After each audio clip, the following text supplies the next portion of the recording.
Honesty is the best policy, right? Well, despite it being part of the job description, managers and leaders are growing increasingly fearful of giving a team member negative feedback. So what gives? Joydeep Kaur from People and Culture Strategies joins me now. Joydeep, hi, really good to see you again. Thank you so much for joining us. So where are we getting this idea that leaders are too reticent to give negative feedback? Is that coming from management themselves?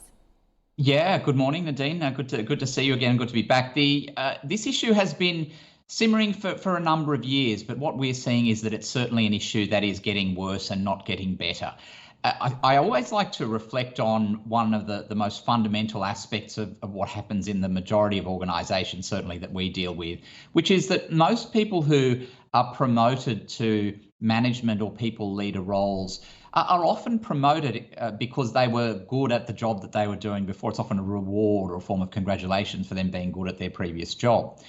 And when they are promoted into that leadership role and all of a sudden have this important responsibility for managing people, there's often very little, if any, training and guidance that is given to those individuals as to how they can become an effective manager of people.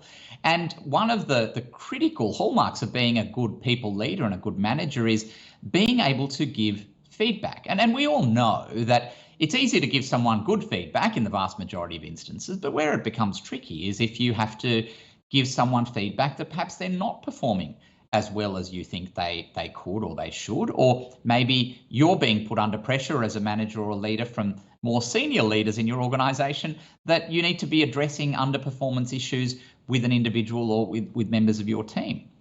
And one of the reasons why I think this is so difficult is because often the people who are being managed or being led are being led by someone who was their peer. Until perhaps very recently. So there's this natural dynamic of discomfort. So a couple of things, even putting aside some of those legal consequences, is they haven't been trained necessarily, and certainly haven't been trained in the art of giving feedback. A lot of it is giving feedback in relation to people who you worked with and may even be quite friendly with. And a lot of it is a natural discomfort for people because it is seen as being confrontational or adversarial. So it is very real. And there are a lot of managers who just simply will not engage in the giving of negative feedback. Well, that could be problematic if you're trying to grow a business, one would assume. So there's two sides of the coin to look at this from. But first of all, let's look legally. So if you're not giving feedback correctly, be it positive or negative, what are some of the legal consequences? Right. So if you're not giving feedback and you as an employer or as a leader move to a point where you think that termination of someone's employment is necessary or appropriate, well, you will be criticised in the Fair Work Commission or another tribunal because you haven't gone through the appropriate processes prior to the termination of someone's employment. You haven't gone through a performance improvement plan process. You haven't given necessary warnings. You haven't, in short, made it clear to the employee exactly what it is that they're not doing correctly and what they need to be doing differently or better prior to making that very important decision, an impactful decision to terminate their employment. So that's one of the real and by far and away the most important consequences. If you give the feedback in a manner that is seen as overly aggressive or assertive, you run the risk that the employee may argue, and we are seeing this happen all the time, that they have been bullied as a result of that feedback. And so what we see most commonly playing out is a manager seeking to give performance feedback is accused and alleged by the person to whom they're giving that feedback of being a bully or engaging in harassment. And sometimes that will translate into the relevant employee going off on a form of stress leave or filing a workers' compensation claim.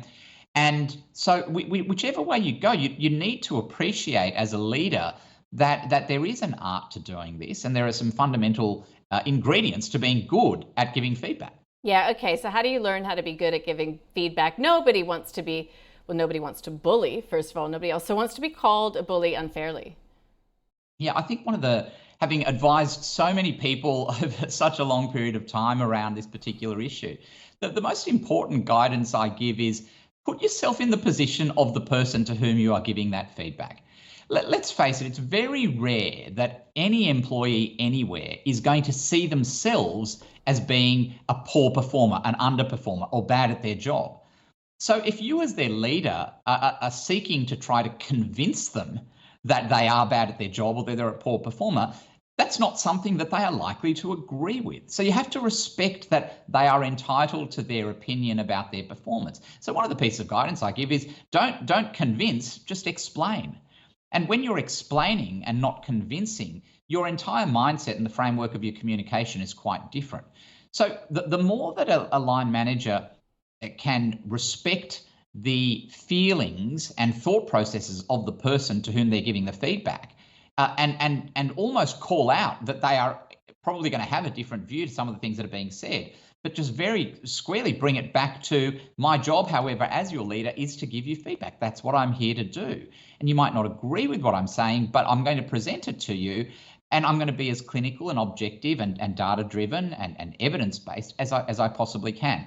These things are quite basic when we think about it, but I often see that because there's so much stress leading up to the manager engaging in one of these conversations, they execute it very, very poorly. And the other thing is, the more of this that it's a conversation rather than a one-sided discussion led by the manager, it's always going to be better. Never easy, but the more you respect, the more you engage, and the more you make it a dialogue, you're going to have a better chance.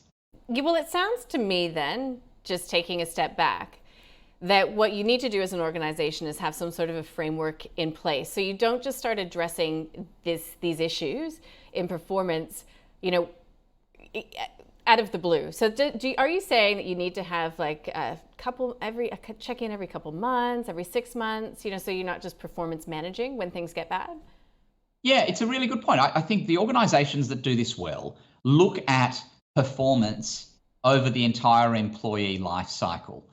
And by that, I mean that they set the framework up from the very beginning. They are clear in articulating what good looks like for an employee when it comes to the performance of their job. Now, if you're clear from the very beginning, and then you back that up with regular check-ins, and you don't forget to acknowledge when something is being done well or being done correctly, then you're creating an environment where feedback is cultural.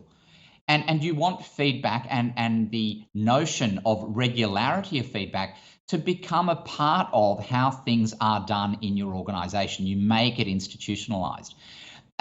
What we see happen all the time is, as you say, Nadine, the first time the conversations are often had is to tell someone that they've done something badly, poorly, incorrectly, and it's a conversation of a negative nature. And that is never going to be received well, particularly in the absence of precursor conversations that have set the goalposts up correctly. Joydeep, this is a big issue. It's a deep issue. I was poking around. So you're holding a webinar on this topic soon? I am, yeah. We're holding a webinar on this subject next week. So our peopleculture.com.au website can be accessed for anyone interested in registering. And I'll be unpacking some of these in a bit more detail. And a lot of it will be legal, but a lot of it will also be psychological, because I do think that for managers to get this right, it's not just about them going through a legal process. It's about them understanding the psychology that underpins this as well.